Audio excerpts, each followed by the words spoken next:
So as we looked at holy war today, I was exploring the past, present, and future implications of holy war. So what I mean by that is, what are the past implications in the sense of how did holy war actually get enacted in the Old Testament?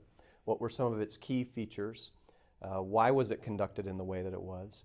And so just doing what was essentially a biblical theology of holy war in the Old Testament, beginning with, I suggested that it begins with the Exodus event, and it works through the history of Israel up until the time of the exile, and that it serves a pattern of God freeing his people from peril or bondage and acting as divine warrior on their behalf. So I traced that through the historical accounts of the Old Testament to look at the past implications.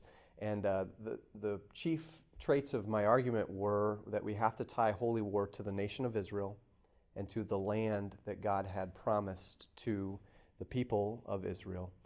And I think where a lot of discussions of holy war today, in my opinion, fall short is a failure to see that holy war must be, from a canonical theological perspective, tied to the nation of Israel and tied to God's promises regarding the land. If we divorce holy war from the land, if we divorce it from the nation of Israel, then we've really lost what I think is the essential component of holy war.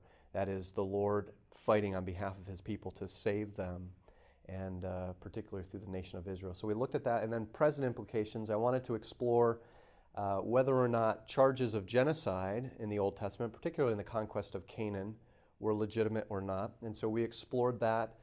We looked at modern definitions of genocide. We looked at particularly the biblical practice of herem, which is simply a Hebrew word which means to devote something to destruction. And so we looked at how that was practiced in the ancient Near East, and I made the case that rather than genocide, it really was God's act of asserting sovereignty over the land and of purifying it for the people of Israel by eradicating the pollution caused by idolatry and purifying the habitations for God's people to take possession of the land.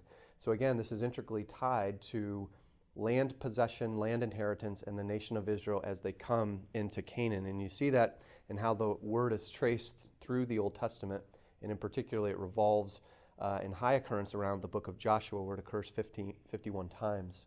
And then we looked briefly at future implications, and I suggested that tying holy war to Israel and to the land helps us as a grid for interpreting eschatological texts, where again we see warfare images, and where we see, particularly in Revelation, Christ returning to enact and wage war against the adversaries of God's people. And so I suggested that understanding holy war in the Old Testament tied to Israel and tied to the land helps us to see when we come to the New Testament that's exactly what's happening again. That is that from a dispensational theological perspective, that God intervenes to save national Israel in the eschaton and preparing the land for the kingdom.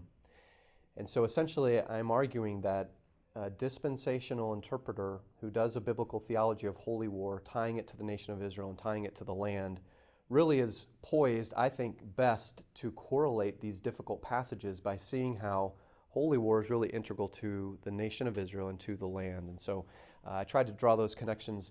Of course, it's a complex topic and there are a lot of facets to it, but it was really an opportunity to trace that through the Old Testament and see how the Lord was working in Israel to save his people and preserving that nation so that he could bless all nations, as he had promised to Abraham in Genesis 12:3 to bless every family of the earth. And so that was necessary to protect God's sovereignty and justice and to extend his blessing to all the peoples of the earth. He used this measure to save and liberate his people from bondage and oppression.